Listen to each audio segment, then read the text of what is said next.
2000 km à vélo, c'est quand même douloureux. Parce que tu as des douleurs avec ton matériel, avec ton cuissard. Et là, tu commences à prendre la résilience, à être tout seul sur ton vélo la nuit et à faire un effort de 60 heures.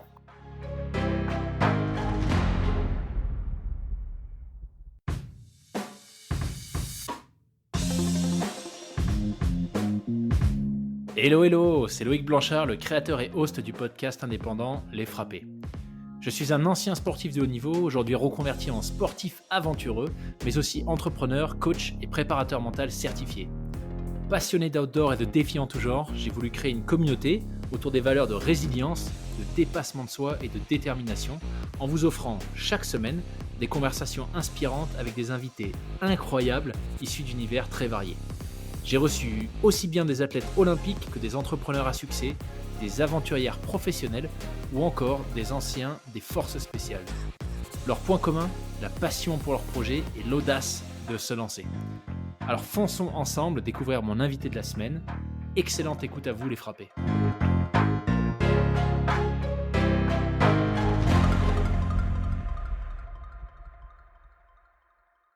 Bienvenue Perrine sur le podcast. Bonjour, merci de me recevoir. Je suis ravi que tu puisses nous consacrer un petit peu de ton temps. Merci beaucoup d'ailleurs parce que je sais que tu es extrêmement occupé. Donc c'est génial que tu sois avec nous ce soir, en direct d'ailleurs, alors des Émirats, c'est ça hein? Non, d'Arabie Saoudite. D'Arabie Saoudite, à chaque fois je me trompe. Ouais, c'est moins fréquent. Hein.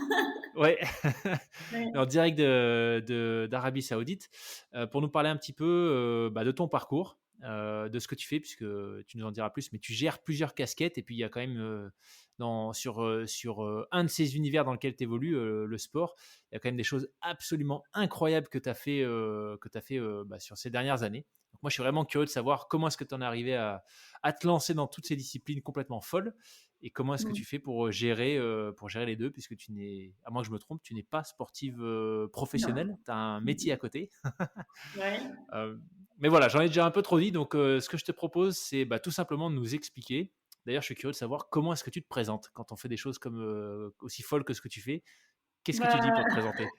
Moi, je m'appelle Perrine, je suis française, européenne. Je vis au Moyen-Orient depuis 6 ans. J'y suis allée pour mon travail. Je suis avocat. Je travaille pour avocat d'entreprise maintenant. Avant, j'étais avocat d'affaires dans des cabinets d'affaires à Paris. Maintenant, je suis tournée vers l'entreprise parce que pour plusieurs raisons, ça me permet d'avoir plus de temps pour moi. C'est différent de la vie en cabinet à Paris, que j'avais en tout cas. Et je dédie tout mon temps libre, on va dire, à ma pratique sportive pour des défis, soit à pied, soit à vélo, soit en nageant aussi. Et plutôt tournée vers la longue distance. Voilà. En général. Et l'aventure, hein, on va dire. Oui, ça, tu nous en diras plus, mais effectivement, la notion d'aventure, moi, c'est quelque chose qui m'avait marqué quand j'avais découvert tes premiers exploits. Je crois d'ailleurs que c'est avec l'Enduroman, peut-être. Oui. Est-ce que ça a été la première grosse course que tu as faite? Non, pas vraiment. En fait, on va dire que moi, j'ai commencé... j'étais, comme je te disais, en cabinet d'affaires, je travaillais énormément, j'avais une vie pas du tout saine, dans le sens où tu sais ce que c'est, tu as 30 ans, tu étais à un gros poste, tu travailles jour et nuit, et le seul moment de divertissement que tu as, c'est d'aller boire des coups avec tes copains. Et il y a un moment où tu te dis, et puis tout le reste, c'est quand c'est que je suis en vacances. Et moi, je partais quand même en vacances, j'arrivais à partir, et je partais, j'allais grimper des montagnes, j'allais plonger à éclairer en Papouasie, tu vois, et j'avais tout vraiment ce côté-là de voyage. Et petit à petit, en fait, j'ai commencé à marcher, à monter, à grimper des montagnes. Et je me suis dit, bon, déjà, je rentrais au bureau, j'étais déphasée. Moi, j'atterrissais à 6h du mat le lundi à Roissy. Je prenais ma douche et j'allais au cabinet et j'étais complètement décalée, quoi. Et je rentrais d'Inde, je rentrais de Papouasie, je rentrais de, enfin, tu vois, de partout. Et je commençais à me poser des questions sur ma vie. Puis bon, on a tous, je veux dire, si on commence tous le sport d'endurance et tout à 30 ans, c'est qu'on a tous aussi, enfin, je veux dire, je suis pas la seule, quoi, à se poser ces questions-là. Et je me disais, bah, ma vie, elle est pas saine. Et puis, je commençais à grimper des sommets beaucoup plus hauts, à m'intéresser vraiment à la montagne et me dire, il faut que je sois fit, quoi, tu vois, il faut que je me mette au sport. Alors moi, le sport, j'ai connu ça quand j'étais enfant. J'étais athlète de haut niveau en équitation. Donc, si tu veux, je m'étais dit, je referai jamais du sport parce que si tu, enfin, je veux dire, moi, pour faire un sport, c'était pour gagner. J'étais en équipe de France. Donc, je me voyais pas refaire un sport. Et puis il y avait des gens dans le cabinet qui se préparaient au marathon de Paris. Et j'ai dit, bah tiens, je suis allée les voir et j'ai trouvé ça fou, quoi. Je me suis dit, mais attends, ils sont pas très forts. Je veux dire, ils finissent le marathon. Voilà, et c'est incroyable ce qu'ils font. Je suis en admiration totale devant eux. Déjà parce qu'ils ont bossé comme des tarés pendant 12 semaines pour ça. Donc déjà, moi, j'adore la rigueur. Donc en fait, je me dis, bah attends, ils se préparent, eux, pour faire leur marathon comme ça. Ils se préparent autant que moi, je m'entraînais en équipe de France. Moi, j'aime beaucoup ça. Voilà, ce rigueur d'arriver à quelque chose, de fixer un objectif et de bosser comme un taré pour l'avoir, quel que soit ton objectif, tu vois. Et j'ai trouvé ça vraiment incroyable. Et finalement, j'ai trouvé pas mal de corrélations avec ce que je faisais quand j'étais plus jeune. Et j'ai dit, allez, bah, tiens, je vais faire un marathon. Et puis, j'ai fait un marathon, deux, trois.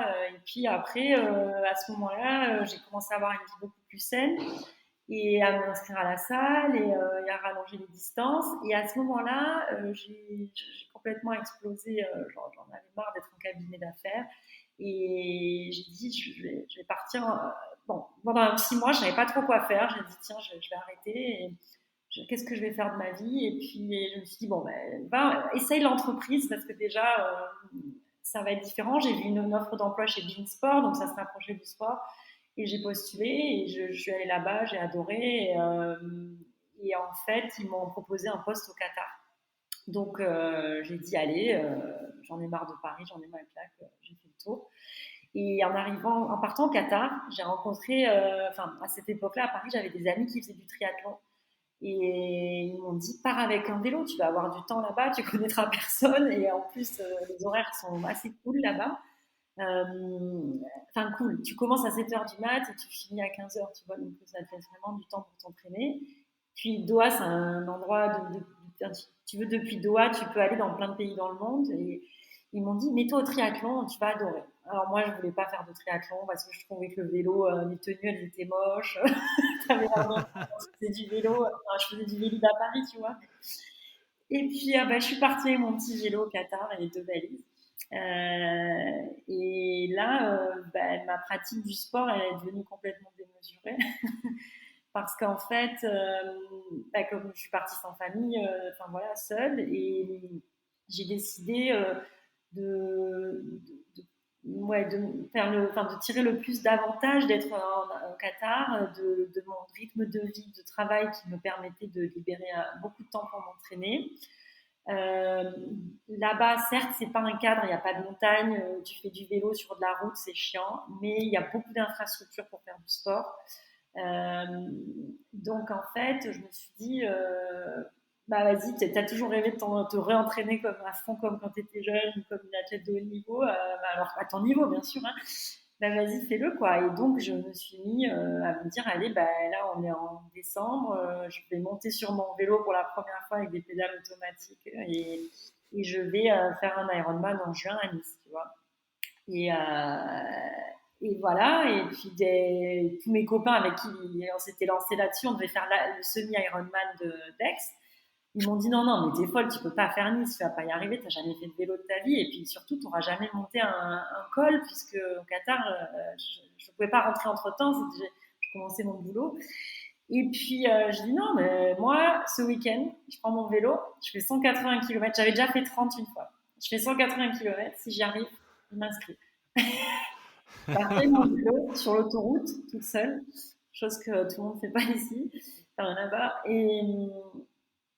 Et donc, bon, j'ai fait mes 180 km en beaucoup de temps. Je suis rentrée, c'était vendredi matin, enfin, le week-end, j'ai dormi tout le week-end. Et je me suis réveillée juste à la veille de bosser et je me suis inscrite à l'Ironman de Nice. Et voilà, et après ça, j'ai pris un coach de vélo, j'ai fait un programme d'entraînement comme je faisais pour le marathon. Et Nice s'est très bien passé. Et puis donc là, on est en juin, je fais Nice. L'été, j'ai fait deux extrêmes Ironman demi-distance, un semi-distance. En, en novembre, je suis sur l'Ironman, je suis une troisième de l'Ironman de Langkawi. La même année, l'année d'après, je pense que j'en ai fait 6. Des fous là. Donc en fait, c'est parti dans tous les sens. J'ai beaucoup aimé l'Ironman parce que ça m'a permis de me rendre compte, voilà, tu as ce côté, c'est vrai, même si tu n'aimes pas Ironman, tu peux pas nier que, que ça te donne vraiment, tu as vraiment l'impression que tu es capable de tout, tu vois. Et puis surtout, tu es tellement fier de toi, de ta prépa, de tes sacrifices, parce que c'est vrai que tu t'entraînes beaucoup, parce qu'on passe comme beaucoup de gens, de nos vies au bureau. Après, tu as des gens qui ont une famille à gérer, etc. Et qui Oui. arrivent quand même à mener à bien leurs Ironman, leur entraînement Ironman, chapeau, quoi. Et forcément, tu passes la ligne, tu es fier de toi. Et, parce qu'au moment où tu passes la ligne, t'as tous ces moments, tu te rappelles de tout ça, quoi, de tous les moments où t'en as chié pour ta prépa, où les gens ils te disaient mais t'es débile, ou tout ça, et tous les moments où t'as douté, et voilà, c'est une super fierté, quoi. Donc moi je pense que la machine Ironman c'est une bonne chose. Après il y a un moment où j'en ai eu un peu marre, forcément, puis j'ai eu ma qualif pour Kona un peu miraculeusement, et je me suis dit une fois que tu auras fait Kona, si tu veux, si tu as Kona, bon, ça je reviendrai dessus après, mais si tu veux, c'est facile d'arriver, c'est facile d'arriver à un certain niveau et de progresser très vite. Mais après, il y a un plateau, et pour Ouais. reprogresser après derrière, là, faut avoir envie, tu vois. Et puis, moi, j'en avais un peu marre. Donc, moi, je me lasse assez vite. J'aime bien faire des nouveaux trucs. Donc voilà, j'ai décidé un jour, là, j'arrête Ironman, j'en ai marre. Et en même temps, je me posais des questions aussi. Et puis, j'ai tapé sur Internet et j'ai dit, mais qu'est-ce qu'il y a de plus gros? Qu'est-ce que c'est le plus gros des triathlons? Et j'ai tombé sur l'enduroman. Et, euh, et là, je me suis dit, ah, c'est chaud quand même. Je sors toujours dans les derniers de l'eau en natation. Et là, faut quand même traverser la Manche. Et puis, en fait, il se trouve que mon coach, je lui envoie un message. Et je lui dis, ah, j'ai envie de faire l'enduroman. Il me dit, ah, ben, j'ai un copain qui l'a fait. Il est anglais, mon coach. Et c'est très anglais, l'enduroman. Et il me dit, ah, la traversée de la Manche, en général, c'est très anglais. Il me dit, j'ai un copain qui l'a fait. Il détient encore de l'enduroman sans combinaison. On va lui demander s'il pense que tu peux être prête parce qu'évidemment, moi, je veux pas me préparer pour dans 10 ans, tu vois. Donc là, on est genre en octobre et je lui dis, bah non, mais je veux le faire en juin, quoi. Et il dit, bon, ben Oh on la va vache. voir Ah ouais, avec. d'accord. Donc là, on appelle un coach spécialisé dans les traversées de la Manche. On lui dit, voilà, Perrine, voilà, elle est nulle en natation. Est-ce que tu penses qu'on peut la préparer pour ça en juin? Et donc, on détermine un programme toujours très rigoureux avec des étapes en disant, ben, par exemple, en janvier, il faut que tu sois capable de faire 20 bornes. En février, il faut que tu sois capable de faire 30. Et voilà. Et donc là, on bosse et tout. Et là, si tu veux, on parle de l'entraînement Ironman qui est difficile parce qu'on a nos vies, bon, pour certains, les vies de famille et tout. Mais là, on n'avait pas vraiment, mon coach, il m'a dit, si tu veux y arriver, là, on a vraiment, c'est-à-dire que tu vas pas prendre de vacances, tu vas pas voir ta famille et tout, il faut que tu te débrouilles pour qu'ils viennent à un moment sur une course ou quelque chose. Euh, c'est fini, tu vois. En fait, moi, je vivais en plus dans un hôtel où il y avait toutes les infrastructures, donc j'avais rien à faire. En gros, si tu veux, je sortais du boulot, je m'entraînais, mais j'avais pas des papiers à faire, tu sais, tous les trucs de la vie qui te prennent du temps. J'allais Ouais. pas voir des gens boire un café, j'allais pas chez le médecin, c'était prévu avant dans mon entraînement, tu vois. J'allais pas amener ma voiture au garage, c'était dans mon programme d'entraînement. Tous ces trucs qui te prennent du temps dans la vie, tout était tellement organisé. C'est limite si en janvier, on n'avait pas le programme heure par heure de ma vie jusqu'en juin, tu vois. Et voilà, et on a tenu, ça s'est fait. Et de là, si tu veux, on avait inséré dedans des courses d'ultra distance à vélo pour que ça me fasse parce que si tu veux t'entraîner sur du très long tout seul, bon, c'est dur, quoi. Donc on avait dit, moi j'aime bien les courses parce que j'aime bien me confronter à des gens et tout ça. Et puis ça me fait voyager aussi. Et donc j'ai dit, bah on va faire des courses pour que ça me rende l'entraînement un peu ludique. Et donc j'ai découvert l'ultra distance comme ça. Il y avait une course à Oman Donc, à Oman, c'est juste à côté du Qatar. Et donc, j'ai dit, ben, on va faire cette course d'ultra-distance à vélo, donc 1000 bornes. Moi, je me dis, bon, ben voilà, 1000 bornes à vélo, ça va. Bon, en fait, c'est quand même. Disons que 1000 km à vélo, c'est quand même douloureux. Il y a des choses que. Et ça, c'est dans tous les trucs d'ultra-distance. Il faut quand même te rendre compte que tu as des douleurs avec ton matériel, avec ton cuissard, avec tes épaules, parce que tu n'as jamais fait plus de 200 bornes. Voilà, et plein de choses. Et là, tu commences à prendre la résilience, à être tout seul sur ton vélo la nuit, pendant de très longues périodes, et à faire un effort de 60 heures. Quoi. Donc, parce que bon, moi j'avais mis, je ne sais plus comment j'avais mis. Donc voilà, donc j'ai découvert une ultra-distance à vélo, j'ai adoré. Alors, j'étais inscrite avec une copine qui a explosé au bout de quelques kilomètres, enfin 150, non, je ne sais plus, enfin au début, au milieu, premier tiers. Et du coup, j'ai fini toute seule et j'ai adoré. Je me suis dit, attends, mais moi qui, si tu veux, je suis bonne à vélo en triathlon. Mais par exemple, quand je fais des courses de vélo, j'en ai fait quelques-unes, je ne sais pas rouler en groupe, donc je me fais toujours sortir du groupe. Et les courses de cyclisme, j'ai jamais été forte là-dedans, parce que les triathlètes, ils roulent tout seuls. Et, et là, je me suis dit, bah, attends, mais ça, c'est un truc pour moi, quoi. Il faut arriver à gérer le sommeil, et tu roules tout seul, il n'y a pas de drafting. Donc, j'ai mis ça un peu de côté en me disant, je vais en refaire d'autres. J'en ai refait une d'ailleurs en Corse, où j'ai été deuxième, en autre biking man, juste après, un mois après. Et voilà, et puis j'ai préparé mon enduroman. Je suis allée nager dans des lacs gelés pendant. Je partais le week-end à Manchester, dans un lac gelé. C'est marrant d'organiser tout ça. Tu vois, tu appelles des gens, tu dis voilà, tu essaies de gérer un kayak qui te suit parce que la natation, en eau libre, c'est compliqué parce que tu peux pas, tu prends pas tes baskets et tu vas courir. Tu prends pas tes baskets, tu vas courir. C'est une logistique. C'est dangereux. Tu peux pas rester 10 heures dans l'eau. Enfin, sauf si tu es courageux et tu restes au bord. Non, il faut avoir un bateau qui te suit ou un kayak. Voilà. Donc ça, j'avais organisé ça. J'ai fait tout un lac, un tour d'un lac célèbre de 30 km en Angleterre. Donc ça, c'était dans ma prépa enduroman. Et voilà, et puis l'enduroman arrive au mois de juin et comme tu m'en as discuté, déjà la première fois, j'échoue à quelques kilomètres des côtes françaises. Et là, le pilote me sort de l'eau et je comprends pas trop ce qui se passe. Et il m'explique qu'en gros, bon, il y avait une météo vraiment pourrie. Les courants avaient changé et qu'en gros, j'avais pas nagé assez suffisamment.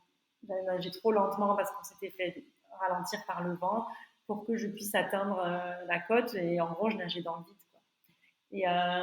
Et là, si tu veux, ton monde s'effondre parce qu'en fait, si tu veux, la natation, c'est pas un Ironman, un triathlon. Si tu bouges, tu avances, tu finis toujours par franchir la ligne d'arrivée. Là, tu peux tourner les bras pendant des heures, tu n'y arriveras jamais, c'est pas la peine. C'est comme si on te disait, pour finir ton marathon, il faut que tu sois max minimum à 10 km/h. Sinon, la ligne d'arrivée, elle serait déjà, si tu es à 9, la ligne d'arrivée, elle recule. Et si tu es à 8, ben, jamais tu l'atteindras. Et donc, voilà. Et donc, à cause du vent et tout ça, et bon, bref. Et ça, c'est dur à encaisser. Heureusement, j'ai un peu enfin, même beaucoup maintenant, j'ai fait beaucoup d'alpinisme et ça m'est arrivé de traverser le monde entier et d'arriver au pied d'un 7000 et d'être quasiment au sommet et qu'on me dise non, on rentre, il reste 100 mètres et non, on rentre parce que sinon tu vas mourir. Et donc, je sais ce que c'est. J'ai déjà vécu ces moments difficiles face aux éléments. Donc, je pense que ça m'a beaucoup aidé à accepter.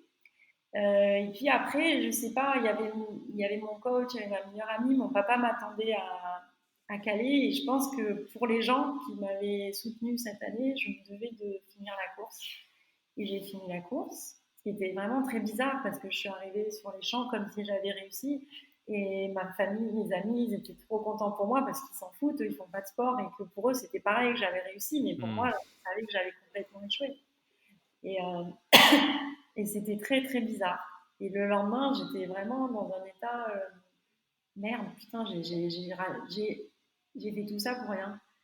Et, euh, et c'était vraiment très bizarre. Et en fait, j'ai discuté le soir, je me mets sur Internet et je me rends compte que, si tu veux, quand tu pars sur un bateau pour traverser la Manche, il y a d'autres bateaux qui partent aussi. Et il y avait une fille, une américaine, qui aussi préparait sa traversée de la Manche. Et elle a nagé même en même temps que moi, elle faisait juste la traversée. Et elle me dit, Perrine, j'ai échoué, le météo était merdique, et puis bon, bref, elle a eu d'autres problèmes. Et elle me dit, moi, je reste à Douvres, je reste, et je recommence, j'attends jusqu'à ce qu'il y ait un bateau qui soit libre et que je réussisse. Et je lui dis, mais moi, je peux pas faire ça, je peux pas faire ça, je viens de me taper, enfin, toi, tu t'es pas tapé 140 bornes à pied et 300 bornes à vélo. Et moi, j'avais presque fait toute la traversée, c'était un peu moins. Elle me dit, écoute, on est en juin, il y a des bateaux souvent en août, c'est des bonnes fenêtres, il y a des bonnes conditions météo, fais-le en août. Je dis, parce que genre, je lui dis, moi, je ne le referai pas dans un an, je ne me retape pas un an d'entraînement à sacrifier tout dans ma vie. Elle me dit, fais-le en août. Et je lui dis, mais t'as raison. Et là, d'un coup, tout s'est éclairé, quoi. Je lui dis, mais évidemment que je vais le faire en août. Et je connaissais des gens qui avaient échoué, il y avait Ludo, il avait refait l'année d'après, mais pour moi, c'était genre un an après, c'est non. Et j'arrivais pas à vivre. En fait, j'arrivais à me dire, j'ai échoué, je le referai pas, mais j'arrivais pas à me dire toute ma vie, je vais être avec cet échec-là et pas avoir retenté. Enfin, c'était bizarre. Et en fait, là, ça s'est éclairé. Donc, j'ai appelé l'orga. Et là, je me suis dit, mais comment je vais faire pour mes vacances? Enfin, comment je vais faire pour mes vacances? Où je vais trouver mon argent? Enfin, qui va venir m'aider sur la course? Parce que tu as des gens qui t'aident pendant une semaine, quand tu as deux personnes, moi c'était vraiment léger, mais bon, comment tu veux redemander à des gens de t'aider? Et puis, leur gars m'a dit, mais ouais, je vais te trouver un bateau et puis tu vas battre le record. Et tu vas y arriver. Ah Je sais oui. que tu vas y arriver.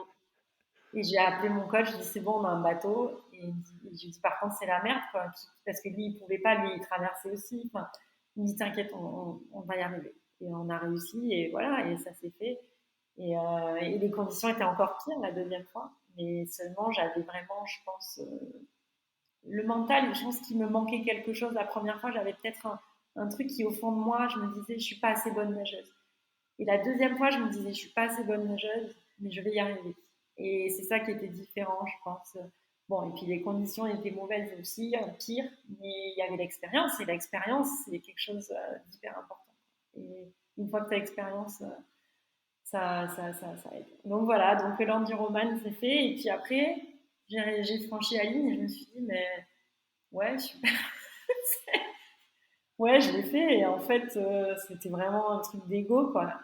Et je me suis rendu compte que c'était un truc d'ego. Parce que, en fait, je prenais plus de plaisir à traverser un pays toute seule sur mon vélo que. Ouais, je sais pas. Tu vois, je me suis dit, mais en fait, t'avais besoin de prouver avec des gens. Je pense que tu l'as pas fait pour les bonnes raisons. C'est ce que je me disais.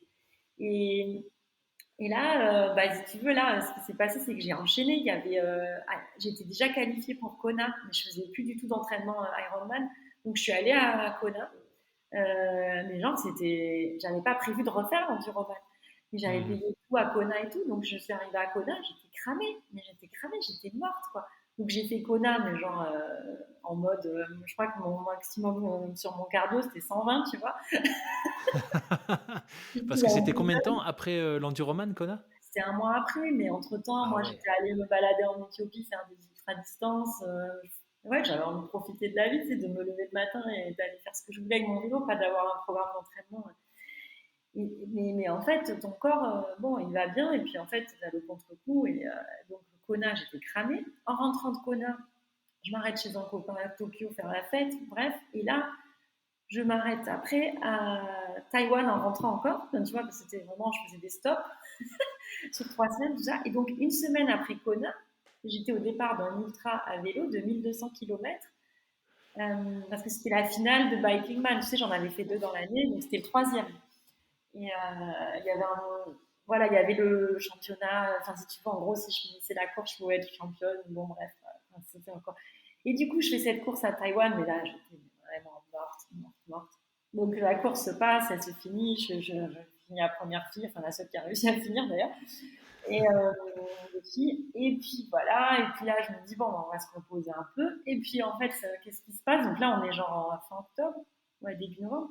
Et là, qu'est-ce qui se passe? Il y a UTMB qui fait une course à Oman aussi, et qui est juste à côté de chez moi. Et là, je me dis, UTMB, c'est génial, je ne connais pas ça. Je ne fais pas du trail, moi. Et je dis, c'est con, parce que là, c'est un peu tôt dans le calendrier, on avait dit qu'on se reposait jusqu'à l'année prochaine. Je dis, ouais, mais bon, c'est 130 km, mais si tu le fais doucement, il y a beaucoup de dénivelé. Mais si tu le fais doucement, un trail, ça fait pas mal, tu vois, je vais marcher. Et donc, je m'inscris. Mais sauf qu'en fait, un trail, c'est super dur et ça fait très mal. Et même si tu es à 4 km, ça. Et donc, Oman a été ma découverte du trail. Et ouais, c'était incroyable. J'ai adoré cette course qui a été difficile. Et surtout, j'ai vraiment beaucoup ri parce que j'ai été tellement loin de m'imaginer ce que c'était que le trail et le mal que ça pouvait te faire au corps, surtout quand tu n'es pas préparé du tout. Je pense que je n'avais pas couru depuis. Et, et voilà, donc là, ça a été ma grande découverte du trail. Voilà, et après, j'ai enchaîné là-dessus. Waouh. Punaise, quel parcours.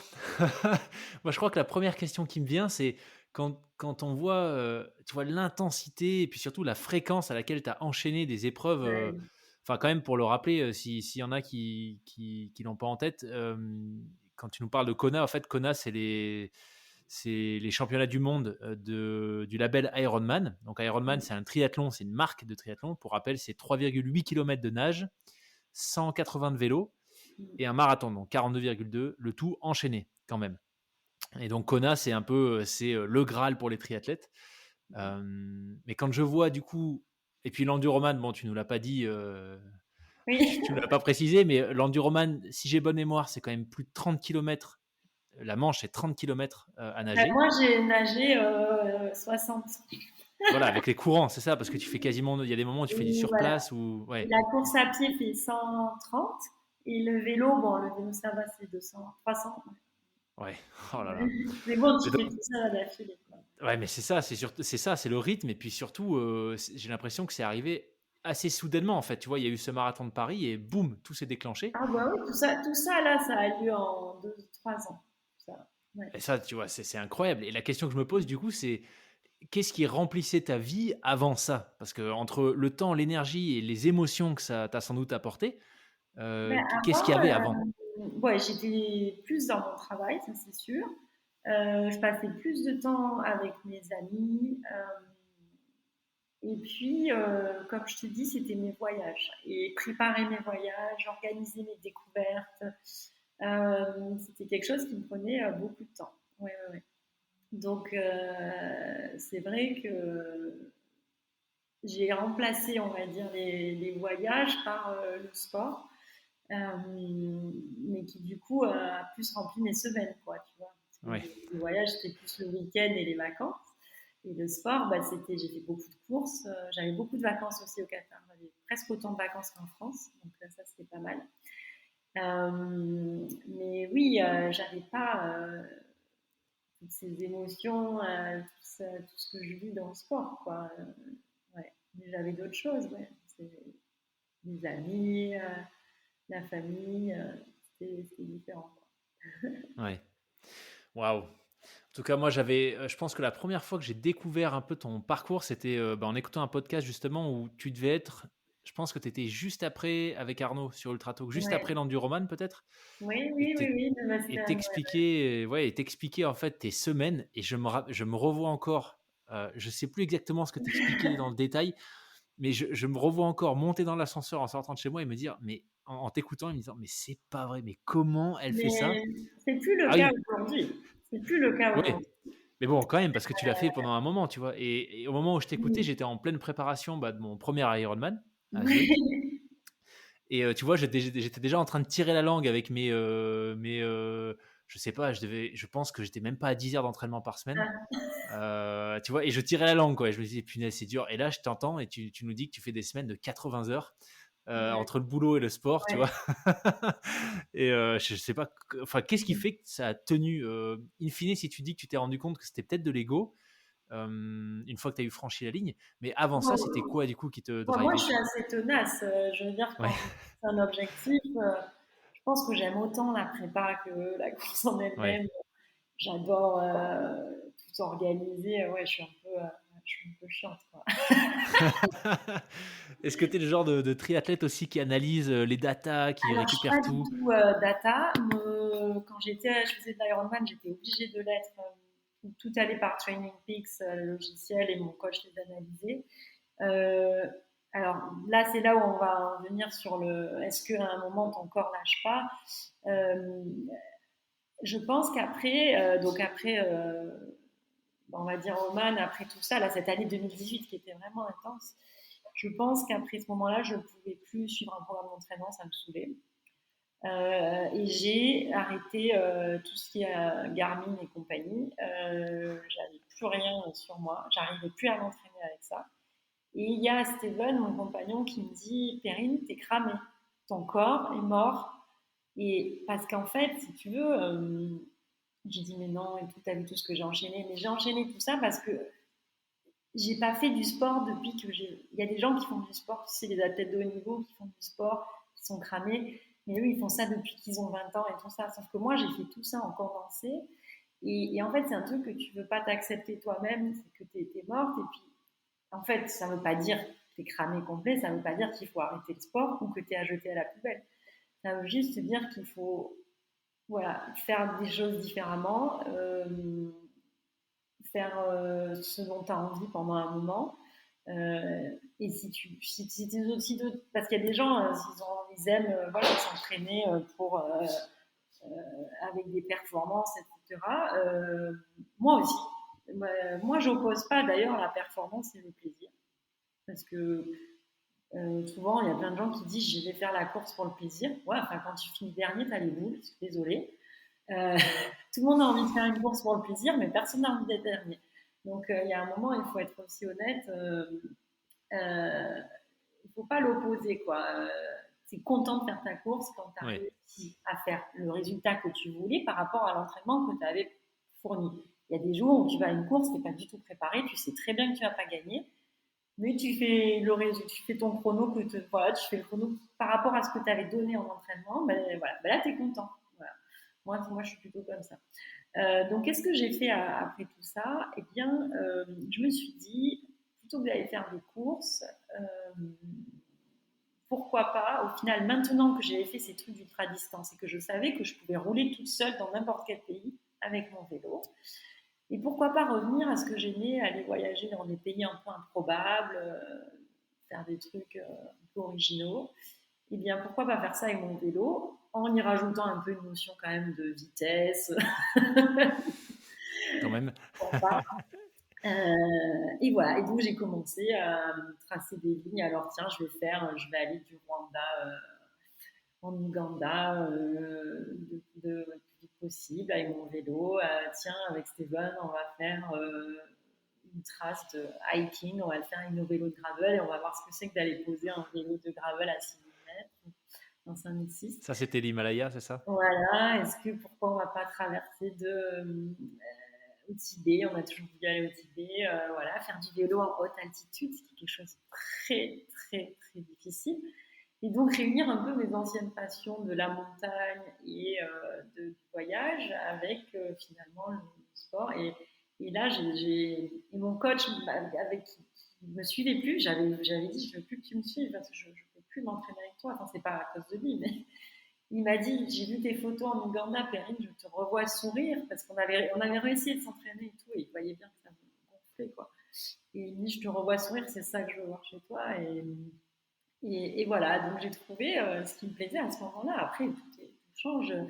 Comme je t'ai dit, j'aime toujours envie d'un dossard, j'ai envie de refaire l'ultra à distance à vélo en course, même si j'aime pas trop la mentalité et l'ambiance. Euh, J'aime beaucoup le trail. Donc voilà, c'est un peu au gré des envies. Et puis aussi, ben, c'est vrai de la vie parce que ben, il y a eu le Covid, on change de boulot et tout ça. Donc, comme tout le monde, hein, je m'adapte aussi à Ouais. ma situation, oui, au contexte. Donc, voilà. C'est super intéressant ce que tu dis sur cette espèce de shift que tu as fait, tu vois, pour quelque part renouer un peu avec ce qui alimentait ta flamme avant, à travers les Ouais. voyages, la découverte, et pas forcément juste des épreuves très normées, type Ironman, tu vois, avec des chronos, etc. très organisé. Mais d'ailleurs, c'est intéressant, c'est peut-être pas pour rien que vous êtes compagnons d'aventure et dans la vie, mais c'est aussi ce que Steven nous racontait sur son épisode, tu vois, où lui, il a eu le sentiment un peu à un moment donné d'exploser en vol avec le vélo. Et de se redécouvrir et de s'autoriser à avoir une pratique différente. Et si je me souviens bien, ça a vraiment le déclic, ça a été un séjour au Népal et puis après ce premier projet avec l'Himalaya. Donc c'est vraiment intéressant de voir. Oui, j'imagine qu'il n'y a pas de hasard si vous vous entendez bien et que vous faites ça ensemble. Mais ouais. Mais après, j'ai toujours, là, maintenant, j'ai un plan d'entraînement. Tu vois, il y a des périodes où ça revient. Par contre, là, je sais pas trop où je campe parce que à la fois, j'ai envie de faire un marathon en moins de 3 heures et à la fois, j'ai envie de faire préparer un trail vraiment bien et peut-être le marathon des sables. Et en même temps, on a un projet ici, traverser l'Arabie. Donc, il faut que je me pose parce que si tu veux tout faire, ça n'arrive pas. Mais l'envie, en tout cas, là, elle est là et j'arrive à remettre une montre, j'arrive voilà, à refaire des plans d'entraînement et ça revient. Donc, tu vois, c'est pas genre je veux plus. Et puis voilà, encore une fois, moi, je suis pas du tout pour opposer. Enfin, en tout cas, je pense que c'est pas noir ou blanc et la performance et le plaisir. Et on a tous une définition différente. Je pense que du coup, on va pas en discuter entre personnes parce que chacun voit les choses différemment et le définit différemment. Donc, oui, puis tu parlais de cycle et d'envie qui est toujours là, tu vois, de prendre un dossard sur des courses. Tu viens quand même de faire l'UTMB et le Thor. moi, regarde l'UTMB, j'ai pris une claque. Bah, en fait, bon, cette année, j'ai déménagé. Donc, en fait, en gros, je n'avais pas couru en montagne depuis le Kilimandjaro en décembre. Et en gros, après, j'ai déménagé. Je suis venue ici, c'est un peu compliqué et tout ça. Et fin juillet, en juillet, je me suis remis à m'entraîner. Bien, tu vois, tapis, salle à fond. Bon, mais ici, là, il fait 50 degrés. Donc, mais j'arrivais à courir quand même ici dehors et tout. Je me dis, ça va suffire, tu vois, pour l'UTMB, ça va, c'est comme 160 km. Et je me dis, ça va suffire. Je me suis bien entraînée. Franchement, je m'étais moins entraînée. J'ai déjà été à des ultras beaucoup moins entraînée, hein, je peux te dire. Je dis, ça va aller. Et en fait, si tu veux, comme j'avais pas fait une seule montée ou descente depuis un an, j'ai les quadris qui ont lâché à mi-parcours. Mais j'ai été dans une douleur comme rarement j'ai eu, tu vois. Et c'est bizarre parce que c'est pas une course. C'est pas difficile, l'UTMB. Enfin, on l'avait fait l'année d'avant avec Steven, c'était pas. Et je sais pas. Et j'ai pris une claque. Et si tu veux, j'avais tellement mal et tout le monde me disait mais arrête et tout. Et avec Steven, on se regardait, on rigolait parce que Steven et moi, on sait très bien que toute la douleur là, que j'allais avoir pendant les 80, bah, c'était génial parce que ça allait être le meilleur des blocs d'entraînement pour le Thor 10 jours après, tu vois. Et moi, je le sais parce que je connais mon corps, quoi. Et je sais que c'est vraiment. Et donc là, je me disais, allez, tiens le coup, tiens le coup, tiens le coup.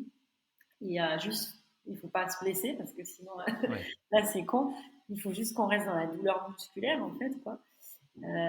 Et là, ça va aller. Et donc, c'est passé, quoi. Bon, ça a été un peu limite, parce que genre, à un moment, j'ai fait un petit début de périostite, mais vraiment limite, quoi. On était vraiment à 1 kilomètre près, c'était foutu, quoi, tu vois. Et puis voilà, et moi, je savais que j'allais récupérer, et que je savais que c'était vraiment, si j'avais pas fait l'UTMB, j'aurais jamais fini le temps. Jamais. Et tu vois, quand tu t'entraînes, il y a des choses que tu peux pas zapper, quoi. Tu peux pas zapper sur ces courses comme ça, tu peux pas zapper un minimum de. Je dis pas que mais bien sûr qu'il y a la plupart qui sont parisiens et qui n'ont pas la montagne autour et qui font du TMB, mais ils sont allés dans l'été courir ou ils sont allés à Fontainebleau, j'en sais rien, tu vois. Et ça, je ne le referai plus parce que c'est débile. Parce qu'en plus, honnêtement, j'avais des attentes à l'UTMB, j'avais des attentes de chrono. Je me suis bien vautrée. Je pense que c'est la première fois où j'avais des attentes de chrono en trail. J'en ai toujours, mais je me plante toujours. Mais je dis tout parce que j'annonce un chrono, mais je sais que je me plante énormément. Mais là, honnêtement, je pensais que ça allait aller. Donc, j'étais un peu vexée. J'étais vexée, mais en même temps, j'étais contente parce que je savais que le Thor allait bien se passer. En fait, bizarrement, ça m'a mis une grosse claque et en même temps, ça m'a mis une confiance de fou pour le Thor. Et quant au Thor, Tu vois, c'est bizarre parce que l'année dernière, j'ai fait la Swiss Peaks, qui est plus Ouais. ou moins le même format, en plus court. Mais bon, l'année dernière, j'étais coincée en France. Donc déjà, j'étais toujours en train de courir dans la montagne. On avait fait avec Steven le GR20 en 4 jours. On avait fait une semaine avant aussi, 10 jours avant, on avait fait l'UTMB en off. Donc déjà, musculairement, j'étais beaucoup plus préparée. Et en plus, bah, je sais pas, je l'avais pris vraiment très cool en me disant la Swiss Peaks, en dormant 4 heures par nuit, m'arrêtant. Et puis la Swiss Peaks, t'as des conditions qui sont exceptionnelles. Tu vas dans un refuge, on te demande dans quelle chambre tu veux dormir et t'as ta petite couette, t'as ton petit repas qui est délicieux. Tu prends ta petite douche et limite, si t'as pas des petits chaussons, il y a le carré de chocolat sur ton lit, tu vois. Donc, c'est des conditions en trail. T'arrives au Tour des Géants, tu bouffes le même repas pendant 4 jours. Et encore, quand on t'enfile, parce que t'es pas italien, alors t'es pas sérieux en premier. Euh, T'arrives à l'endroit pour dormir, tu leur dis bonjour, excusez-moi, en fait, est-ce que je peux dormir? Ouais, dans 2 heures. Bah, en fait, dans 2 heures, je vais repartir parce que je suis en trail, en fait, c'est une course, tu vois. Donc là, tu te retrouves à dormir par terre, à moitié sous la flotte, au milieu des gens qui te marchent dessus. Euh, c'est pas du tout les mêmes conditions. Je sais pas pourquoi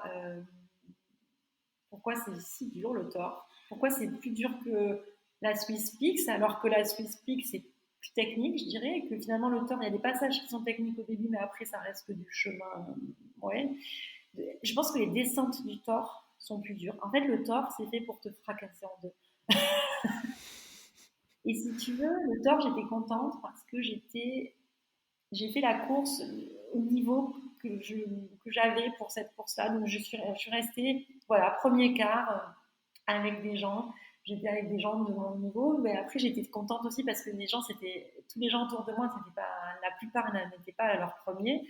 Ou alors avaient tous échoué au premier, tu vois. Donc, j'étais contente d'arriver à finir pour la première fois, de finir dans un très bon temps. Très bon temps. Ça, je n'ai pas gagné, mais un temps même si c'était beaucoup plus long que ce que j'aurais aimé faire, euh, c'était bien. Enfin, je suis contente de moi. J'ai donné ce que je pense que j'aurais pas pu, pour un premier, j'aurais pas pu faire beaucoup, honnêtement. J'aurais aimé, mais je pense qu'avec l'entraînement que j'avais, et voilà. Et le Tour des Géants, c'est donc 350 km et 30 000 de dénivelé cette année. Une Euh, balade. C'est-à-dire qu'en fait, tu es tout le temps, il y a 26 montées et descentes, tu es tout le temps en train de monter et de descendre, si bien que quand la course s'arrête, tu as un mal de terre. C'est-à-dire, tu t'arrêtes, j'étais au resto avec mes parents, mais j'avais déjà eu ça à la Swiss Peak. En fait, tu es tout le temps, en fait, si tu veux, tu es tellement tout le temps en train de monter sur tes bâtons et de descendre, hein, que quand ça s'arrête, il y a tout qui tourne pendant presque une journée entière. Tu as des vertiges comme ça et tu as tout qui tourne. C'est un truc de fou. Ok. Un Tu as peu ça comme si tu avais aussi quand passé tu du temps sur traverses un la. bateau, quoi. Ouais. Et donc, sur ces courses-là, si tu veux, une des grandes difficultés, c'est la gestion du sommeil et le sleep deprivation, donc le manque de sommeil. Et ça, bon, ben, les marins connaissent bien et les athlètes d'ultra-endurance connaissent bien. Et voilà, et ça t'amène. Moi, il y a une nuit où j'étais. Le problème, c'est qu'il ne faut pas en arriver au moment où tu tombes de sommeil. Il faut essayer d'anticiper quand même. Alors, on te dit qu'il faut dormir quand tu as sommeil. Le problème, c'est que ça, tu peux le faire à vélo. Tu te mets au bord de la route et tu dors. À peu près. Selon où tu es au bord de la route. Quoi. Mais quand tu es en trail, si tu es à 20 bornes en plein milieu d'un col où il fait froid, et tu ne peux pas t'arrêter parce que tu auras trop froid, parce que tu vas te mettre en danger, parce qu'il pleut, parce que j'en sais rien. Donc il faut que tu ailles jusqu'à la prochaine base de vie, mais parfois elle est dans 4 heures. Et 4 heures, quand vraiment tu as sommeil, c'est horrible. Et en fait, là, tu as des moments, moi il y a une nuit où je voyais, tu sais, genre, enfin c'était en début de la, ouais, c'était début de la nuit, mais je voyais qu'il y avait une vache qui était loin, et d'un coup j'ouvre les yeux, et je suis à côté de la vache. Et là je me dis, putain, je me suis transportée quoi. En fait, je pense que j'ai dormi. Ah Et ouais. après, je vois une autre lumière là-bas et je suis là-bas, tu vois. Et après, j'entends quelqu'un qui me dit, mais pourquoi tu descends par là? Et je dis, mais je vais à la rivière. Il me dit, pourquoi tu vas à la rivière? Et c'est là où c'est dangereux, tu vois. C'est là où tu es attiré par des trucs. Et donc là, heureusement, il y avait un autre athlète qui. Et là, je me suis dit, oh, tu es en train de partir. Et finalement, je suis arrivée avec genre 20 minutes de retard. Parce qu'en fait, après, à un moment, je me suis retrouvée assise pendant un moment. Et je ne sais pas ce qui s'est passé. Et en fait, je suis arrivée qu'avec 20 minutes de retard. Donc, je pense que pendant ces moments-là où je me télétransportais, en fait, je pense que je marchais en dormant. Je dormais en marchant. Et voilà. Ok. J'étais pas très en retard, tu vois, même en étant arrêtée. Mhm. Et ça, c'est bon, bah, il y a plein de gens qui. Après, tu as aussi des hallucinations, tu vois, quand les rochers, en fait, ça, c'est des hallucinations visuelles. Les rochers, tu vois des choses, tu crois que c'est des gens, mais bon, ça, c'est encore autre chose. Ouais, j'ai un Mais copain qui ces avait fait trucs-là, l'UTMB il y comme ça, a. c'est dangereux parce que tu peux aller suivre quelque chose et tomber, tu vois, dans un Ouais, endroit. ouais. Alors, ce qu'il y a de bien en ultra, c'est que généralement, la nuit, les autres concurrents sont extrêmement bienveillants et qu'il y a toujours des petits anges gardiens sur ta route et qui sont des gens qui sont là, qui voient que tu n'es pas lucide et qui restent derrière toi et qui sont là. Et ça, c'est incroyable en ultra, quoi. Tu as des scènes de. Bon, tu as plein de gens qui en ont rien à foutre, mais voilà, je vais pas dire que c'est le monde de oui-oui, mais tu as des gens, il y a des scènes d'humanité qui sont tellement incroyables que ça, à chaque trail, il y a une histoire de fou, quoi. Moi, je suis Ouais. épatée parce que moi, bah, je pense que la nuit, si, ça m'est arrivé de prendre soin de personnes aussi. Ouais. Ouais, ouais, on a sauvé une fille japonaise une fois, mais je pense beaucoup moins que ce que les gens l'ont fait pour moi. Ouais, ces phases d'hallucination, enfin, j'allais dire, ça me fait souvent halluciner. C'est toujours hyper impressionnant, je trouve. D'autant plus que t'en es conscient ou consciente. Tu vois, j'ai un copain qui a fait l'UTMB il y a quelques années, là, Nat, qui nous disait qu'il voyait, lui, il voyait des casseroles dans les arbres et en fait, il avait l'impression de reculer quand il marchait en avant. Tu vois, donc au Oh, final, il se mettait à reculer en fait. Il marchait en arrière, tu vois. Enfin, des trucs complètement dingues. hein. Et ouais, je pense que c'est difficile de s'imaginer en fait ce que ça fait tant qu'on n'a pas vécu le manque de sommeil, Oui, puis comme tu tu le ne le décris, vis tu vois. pas de la même manière.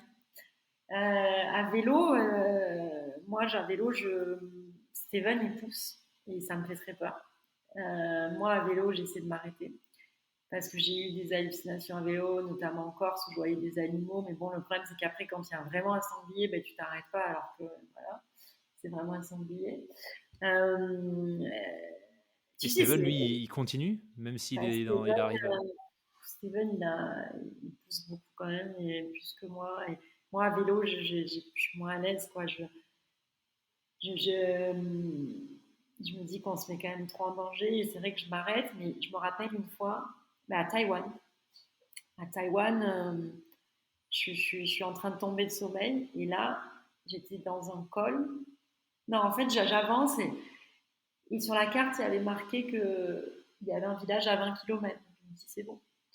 Et j'avance. Et en fait, je vois sur mon Garmin que la map que j'avais est fausse et que c'est un col.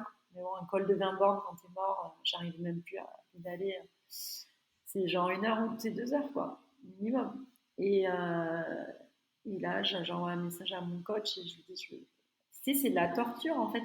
Et donc, du coup, en fait, le problème, c'est que j'étais sur une route qui n'avait pas de bas-côté ni à droite ni à gauche. Donc déjà, c'est extrêmement dangereux. Mais, donc en fait, je pouvais m'arrêter nulle part.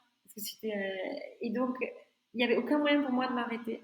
Et là, je me dis pendant, je ne sais pas combien de kilomètres, parce que je ne sais pas combien de temps cette route elle va dormir, elle va durer, je ne peux pas dormir. Donc j'ai poussé mon vélo parce que j'arrive même plus à pédaler. Et j'ai envoyé des messages à mon coach. Je lui disais, je pense que cette fois, je ne vais pas m'en sortir. Je disais, Ryan, je pense que cette fois, je ne vais pas m'en sortir parce que je tombe. Et je me rappelle, je disais le truc, j'avais la tête qui tapait contre le vélo, tu vois. Et je me disais, il faut que Ah ouais. j'avance. Et je ne pouvais plus. Et là, heureusement, au bout de 10 km, mais ça faisait déjà un moment, quoi, tu vois, que je marchais, j'ai vu un espèce de petit rond-point, mais c'était même pas un vrai rond-point. Et là, il y avait quand même des plots autour. Donc, je me suis mis au milieu avec ma couverture de survie. Et là, j'ai dormi une demi-heure et je suis partie, quoi. Mais c'est ce moment où tu te dis, là, je peux pas dormir. Mais c'est pareil en trail, parce que tu peux pas dormir en haut d'un col, c'est trop dangereux. Jamais. Hmm. Il faut pas s'engager sur un col si tu as vraiment un moment où tu tombes de sommeil. Mais là, c'est pas. Enfin, tu veux, là, moi, je te parle de courses de 4 jours où tu es vraiment déjà sur la troisième nuit. Euh, c'est plus extrême que par exemple 170 bornes, où là, tu es sur la deuxième nuit. C'est là où tu as des débuts d'hallucination. En fait, c'est sur la deuxième nuit que ton ami a eu, ou que moi, j'ai déjà eu aussi à Oman, etc.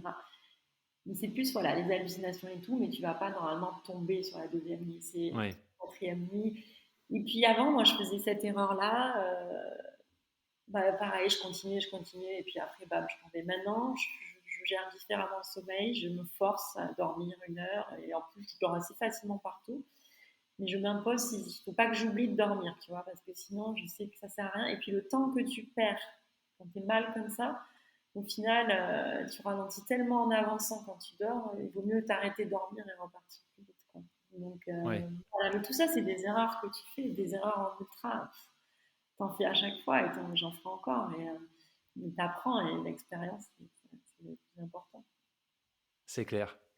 Ouais, sur la notion de sommeil, tu vois, parce que tu as utilisé le mot torture, et clairement, enfin pour en avoir discuté avec, notamment avec 2 anciens commandos marines, donc des Ouais. anciens des forces spéciales, la notion du manque de sommeil, en fait, c'est quelque chose qui côtoie au quotidien, notamment pendant leur stage de sélection qui dure 9 semaines. Et de mémoire, je crois que Teddy nous disait qu'il dormait 4 heures par semaine. Waouh.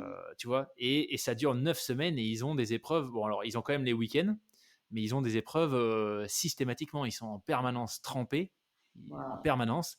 Ils dorment dehors, par terre. Enfin, c'est un truc de fou. Et c'est ce qu'il expliquait, qu'en fait, tu peux plus te cacher nulle part quand tu es complètement en manque de sommeil.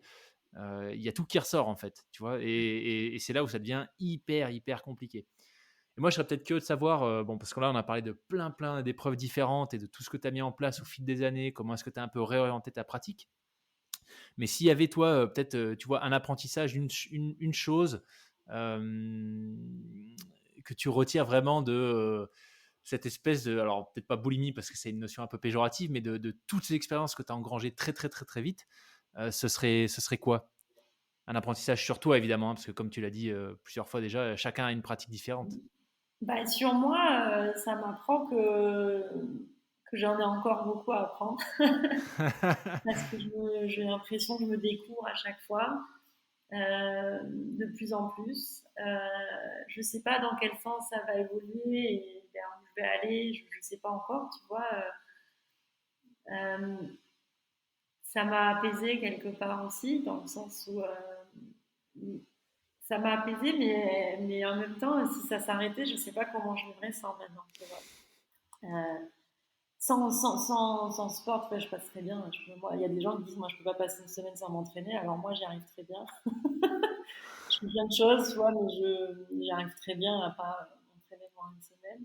Mais sans projet, tu vois, sans Ouais, projet en tête, je ne sais pas comment je vivrais sans ça, mais j'aurais autre chose dans ma vie. Je pense que oui, je serais comblée par autre chose. Euh, oui, ça m'a beaucoup appris sur moi. Je me rends compte de... Ça m'aide aussi dans ma vie professionnelle aussi, la résilience, etc. Ça m'aide aussi à relativiser les choses. Je pense que je suis quelqu'un de très stressé, donc je pense que me retrouver dans des situations, parce que là on parle de course, mais tu sais, quand on fait des trucs, des aventures avec Steven, c'est pas la même chose. Quand tu es sur une course, tu as un problème, tu téléphones, on vient te chercher. Quand ouais, tu es sur une aventure, c'est ta vie qui est en jeu. Euh, et là, c'est autre chose. Et donc, moi, je suis quelqu'un voilà, de très stressé de nature, etc. Je suis quelqu'un de très peureux. J'ai peur de tout. ok. Tout ce qui est nouveau, ça me fait peur. Mais par contre, la peur m'a jamais empêché de quoi que ce soit. Au contraire, la peur, elle m'a toujours donné envie d'aller chercher de la. Par exemple, tu vois, ce week-end, on va dans le désert et j'ai peur de conduire dans les dunes. Et du coup, mes copains, ils se foutent de moi. Ils me disent, mais Perrine, t'es pas capable de conduire dans les dunes. Je dis, mais j'ai trop peur. Il y a plein de gens et tout. En plus, je vais passer pour une idiote et tout. Ils me disent, non, mais si tu veux, on conduit. Mais non, c'est moi qui le fais. Donc, c'est à la fois, j'ai envie d'y aller, d'apprendre un nouveau truc. Et voilà, donc c'est marrant parce que et voilà, ça me permet de passer toutes mes peurs, etc. Et ouais, j'ai l'impression de devenir une meilleure personne, humainement aussi. Tu rencontres des gens. Et je te dis, ces scènes-là de vie, que tu as en course ou que tu as quand. Là, moi, ici, c'est un pays qui est très particulier, l'Arabie Saoudite. C'est à la fois effrayant quand je suis. Enfin, je parle pas à Riyad, bien sûr, mais quand je pars un peu dans la pampa toute seule, là, j'ai peur, mais bon, là, c'est justifié.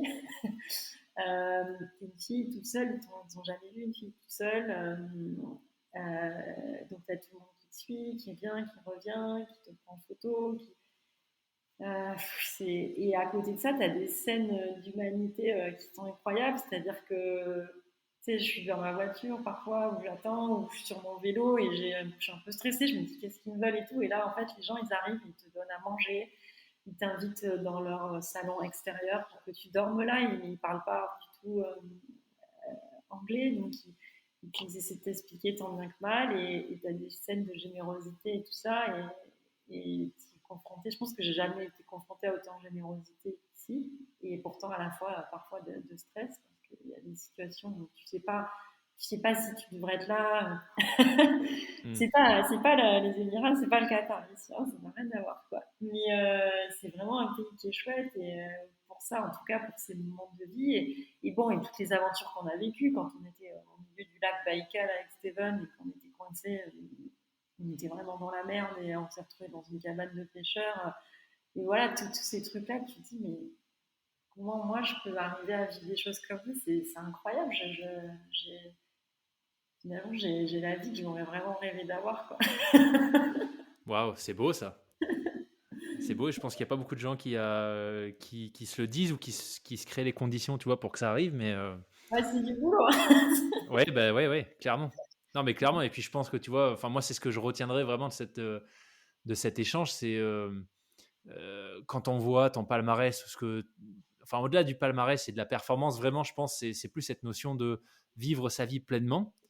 Tu vois, parce que moi, ces épreuves me parlent. Donc, c'est clair que quand je vois tout ce que tu as mis en place, moi, ça me fait rêver. Tu vois, pas forcément les chronos. D'ailleurs, j'en ai aucun en particulier en tête, mais c'est plus voilà, les expériences que tu as vécues. Mais d'un autre côté, je pense que c'est aussi, enfin, pour moi, c'est hyper important de partager, de faire découvrir, on va dire, la partie immergée de l'iceberg. Tes semaines de 80 heures, tu vois, ces peurs que tu affrontes et tu vois, qui sont là, mais qui en même temps te drive. Bien Et je sûr. pense que, bah, voilà, tu l'as très bien dit. Il y a pas, enfin, l'un va pas sans l'autre, Ah tu bah vois. ouais, non, mais là, c'est vrai que tu vois, par exemple, sur l'Arabie, tout le monde me dit, ah, on va venir, c'est canon, c'est trop beau. Mais je pense que les gens, ils se rendent pas compte. Tu viens ici, il n'y a pas d'hôtel, tu vois. Là, on est en train d'essayer de mettre en place un projet avec Steven. Ici, c'est compliqué. Tu te fais arrêter par les flics tout le temps. Et voilà, il y a une logistique dans les projets, surtout les aventures. C'est pour ça que les gens font des courses, parce que tout est organisé et t'as pas tous ces trucs-là, quoi. Et moi, parfois, moi aussi, je suis contente de faire des courses pour pas avoir à me taper tout ça, quoi. Parce que l'autorisation, mais à la fois, ça me plaît aussi de monter mon projet moi-même et tout. Voilà. Et du coup, c'est bien aussi qu'on le partage tous les deux avec Steven maintenant, parce qu'avant, c'est vrai que c'était plus solitaire, hein, même si voilà, je mène une vie assez solitaire parce que je suis expatriée, mais j'ai un gros noyau d'amis en France, etc.